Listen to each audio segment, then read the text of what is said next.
ಕೆಲವ್ರಿಗೆ ಆಗಾಗ ಆರೋಗ್ಯ ಸಮಸ್ಯೆ ಕಾಣ್ತಾ ಇರುತ್ತೆ. ಪದೇ ಪದೇ ಆರೋಗ್ಯ ಹದಗೆಡ್ತಾ ಇರುತ್ತೆ.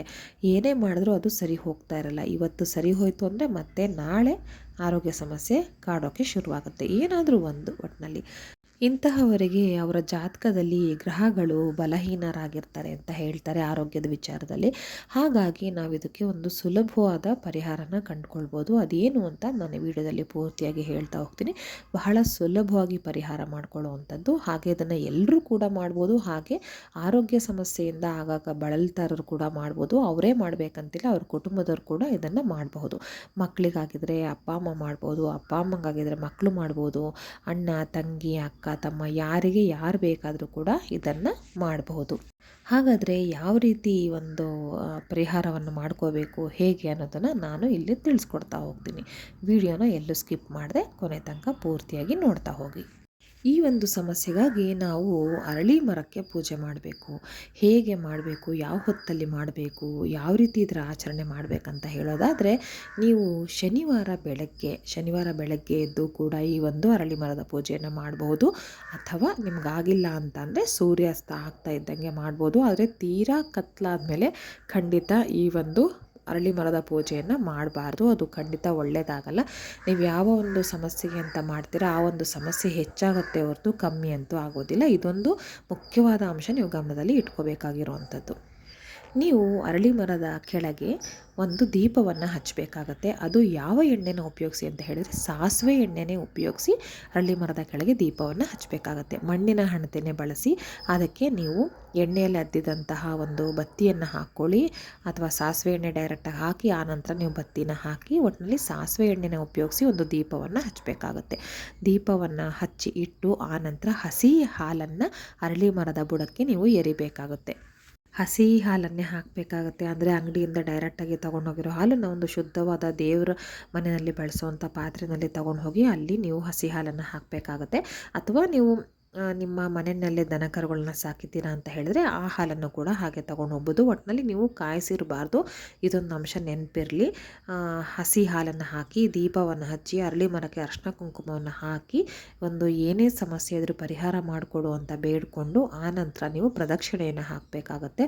9 ಬಾರಿ ಪ್ರದಕ್ಷಿಣೆಯನ್ನು ಹಾಕಬೇಕಾಗತ್ತೆ. ಪ್ರದಕ್ಷಿಣೆ ಮಾಡುವಾಗ ಯಾವ ಸ್ತೋತ್ರವನ್ನು ಹೇಳಬೇಕು ಅನ್ನೋದನ್ನು ನಾನು ಮುಂದೆ ಹೇಳ್ತೀನಿ. ಆನಂತರ ಪ್ರದಕ್ಷಿಣೆಯನ್ನು ಮಾಡಿ ಸ್ವಲ್ಪ ಹೊತ್ತಾದ್ರೂ ಅರಳಿ ಮರದ ಕೆಳಗೆ ನೀವು ಕೂತ್ಕೊಂಡು ಬರಬೇಕಾಗತ್ತೆ. ಹಾಗೆ ಪ್ರದಕ್ಷಿಣೆ ಹಾಕಿ ತಕ್ಷಣ ಎದ್ದು ಬರಬೇಡಿ. ನಿಮ್ಮ ಎಲ್ಲ ಸಮಸ್ಯೆಗಳು, ಆರೋಗ್ಯದ ಸಮಸ್ಯೆಗಳು ಏನಿರುತ್ತೆ ಅದು ಖಂಡಿತ ಪರಿಹಾರ ಆಗುತ್ತೆ. ಶನಿವಾರ ಇದನ್ನು ಮಾಡೋದ್ರಿಂದ ತುಂಬಾ ಒಳ್ಳೆಯದು. ಶನಿವಾರ ಅನ್ನೋದು ಶನಿದೇವನಿಗೆ ಒಂದು ಮುಖ್ಯವಾದ ದಿನ ಅಂತ ಹೇಳ್ಬೋದು. ಆ ಶನಿದೇವರಿಗೆ ಮೀಸಲಾದ ದಿನ ಶನಿವಾರ ಅಂತ ಹೇಳ್ಬೋದು.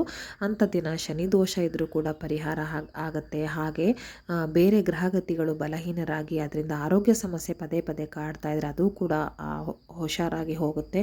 ಹಾಗೆ ಕುಟುಂಬ ಕಲಹಗಳು ಏನೇ ಇದ್ರೂ ಸಮಸ್ಯೆ ಬಗೆಹರಿಯುತ್ತೆ. ಮುಖ್ಯವಾಗಿ ಈಗ ನಾನು ಹೇಳಿದಂತಹ ಪರಿಹಾರ ಬಂದು ಆರೋಗ್ಯ ಸಮಸ್ಯೆಗೋಸ್ಕರ. ಹಾಗಾಗಿ ನೀವು ಅಲ್ಲಿ ಸಾಸಿವೆ ಎಣ್ಣೆಯ ದೀಪವನ್ನು ಹಚ್ಚಿ ಹಸಿ ಹಾಲನ್ನು ಅರಳಿ ಮರದ ಬುಡಕ್ಕೆ ಎರೆಯಬೇಕು. ಆನಂತರ ಅರಳಿ ಮರಕ್ಕೆ ಅರಿಶಿನ ಕುಂಕುಮವನ್ನೆಲ್ಲ ಹಚ್ಚಿ ನೀವು ಕೈ ಮುಗಿದು ನಿಮ್ಮ ಬೇಡಿಕೆ ಏನಿರುತ್ತೆ, ಅಂದರೆ ಆರೋಗ್ಯದ ಸಮಸ್ಯೆ ಏನು ಕಾಡ್ತಿರುತ್ತೆ ಅದನ್ನು ಬೇಡಿಕೊಂಡು 9 ಪ್ರದಕ್ಷಿಣೆಯನ್ನು ಹಾಕಿ ಆ ನಂತರ ನೀವು ಅರಳಿ ಮರದ ಕೆಳಗೆ ಸ್ವಲ್ಪ ಕಾಲ ಕುಳಿತು ಬರಬೇಕಾಗತ್ತೆ.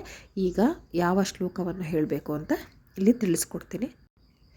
ಮೂಲತೋ ಬ್ರಹ್ಮರೂಪಾಯ ಮಧ್ಯತೋ ವಿಷ್ಣುರೂಪಿಣೆ ಅಗ್ರತೋ ಶಿವರೂಪಾಯ ವೃಕ್ಷರಾಜಾಯ ತೇ ನಮಃ ಅಂತ.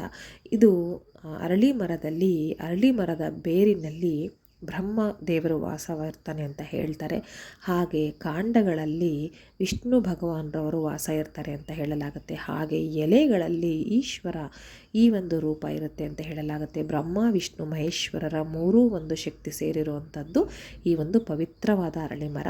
ಇದು ತುಳಸಿಯಷ್ಟೇ ಇದಕ್ಕೆ ಪ್ರಾಧಾನ್ಯತೆ ಕೊಡಬೇಕು ಅಂತ ನಮ್ಮ ಹಿರಿಯರು ಹೇಳ್ತಾ ಇರ್ತಾರೆ. ಈ ಒಂದು ಶ್ಲೋಕವನ್ನು ನೀವು 108 ಬಾರಿ ಪಠನೆ ಮಾಡಿದ್ರೆ ತುಂಬಾ ಒಳ್ಳೆಯದು. ಇನ್ನು ಕೆಲವ್ರಿಗೆ ಆಗಲ್ಲ, ಯಾಕಂದರೆ ಪ್ರದಕ್ಷಿಣೆ ಹಾಕ್ತಾ ಅಂತಾರೆ ಅಷ್ಟು ಹೊತ್ತು ಸುತ್ತೋದಕ್ಕೆ ಆಗೋದಿಲ್ಲ. ಯಾಕಂದರೆ 9 ಬಾರಿ ಪ್ರದಕ್ಷಿಣೆಯಲ್ಲಿ ಇಷ್ಟು ಸಲ ಹೇಳಿ ಮುಗಿಸೋದಕ್ಕಾಗಲ್ಲ. ಆವಾಗ ಎಷ್ಟು ಸತಿ ಆಗುತ್ತೋ ಅಷ್ಟು ಸತಿ ಪಠನೆ ಮಾಡಿ ಆನಂತರ ನೀವು ನಾನು ಅರಳಿ ಮರದ ಕೆಳಗೆ ಕೂತ್ಕೊಳ್ಳೋಕೆ ಹೇಳಿದ್ನಲ್ವ ಆವಾಗ ಇನ್ನು ಉಳಿದಿರೋ ಅಂಥದ್ದನ್ನು ಪಠನೆ ಮಾಡ್ಬೋದು. ತುಂಬ ಅಂದರೆ ತುಂಬ ಒಳ್ಳೆಯದಾಗುತ್ತೆ. ನಿಮಗೆ ಗೊತ್ತಿಲ್ಲದೆ ಆರೋಗ್ಯದಲ್ಲಿ ಒಳ್ಳೆ ಒಂದು ಇಂಪ್ರೂವ್ಮೆಂಟ್ ಬರ್ತಾ ಹೋಗುತ್ತೆ ನೋಡಿ. ಹಾಗೆ ನಾನು ಹೇಳ್ದಂಗೆ ಇದರಲ್ಲಿ ಬ್ರಹ್ಮ ವಿಷ್ಣು ಮಹೇಶ್ವರರ ಅಗಾಧವಾದ ಶಕ್ತಿ ಇರೋದ್ರಿಂದ ನಿಮ್ಮ ಆರೋಗ್ಯ ಸಮಸ್ಯೆ ನಿಮಗೆ ಗೊತ್ತಾಗ್ದಂಗೆ ಎಲ್ಲವನ್ನು ಸರಿ ಮಾಡ್ತಾರೆ. ಇದಕ್ಕೊಂದು ಇದೇ ಒಳ್ಳೆ ಪರಿಹಾರ ಅಂತ ಹೇಳಲಾಗುತ್ತೆ. ಹಾಗೆ ಹೆಚ್ಚಾಗಿ ಅರಳಿ ಮರ ಇರೋದು ಆಂಜನೇಯ ದೇವಸ್ಥಾನಗಳಲ್ಲಿ ಅಥವಾ ಶನಿ ಪರಮಾತ್ಮನ ದೇವಸ್ಥಾನಗಳಲ್ಲಿ, ಹಾಗಾಗಿ ಅದಕ್ಕೆ ಇನ್ನೂ ಒಂದು ಸ್ವಲ್ಪ ಹೆಚ್ಚಿಗೆ ಶಕ್ತಿ ಇರುತ್ತೆ ಅಂತಲೇ ಹೇಳಲಾಗುತ್ತೆ. ಹಾಗೆ ನಾನು ಹೇಳ್ದಂಗೆ ಆರೋಗ್ಯ ಸಮಸ್ಯೆಗೋಸ್ಕರ ನೀವು ಸಾಸಿವೆ ಎಣ್ಣೆಯನ್ನು ಬಳಸಿ ಅದರಿಂದ ದೀಪವನ್ನು ಹಚ್ಚಿ ಅರಳಿ ಮರಕ್ಕೆ ಹಸಿ ಹಾಲನ್ನು ಎರೆದು ಆನಂತರ ಅರ್ಶಿನ ಕುಂಕುಮ ಹಾಕಿ 9 ಬಾರಿ ಆ ಒಂದು ಸ್ತೋತ್ರವನ್ನು ಹೇಳಿ ಪಠನೆ ಮಾಡಿ ಮನೆಗೆ ಬನ್ನಿ. ಧನ್ಯವಾದಗಳು.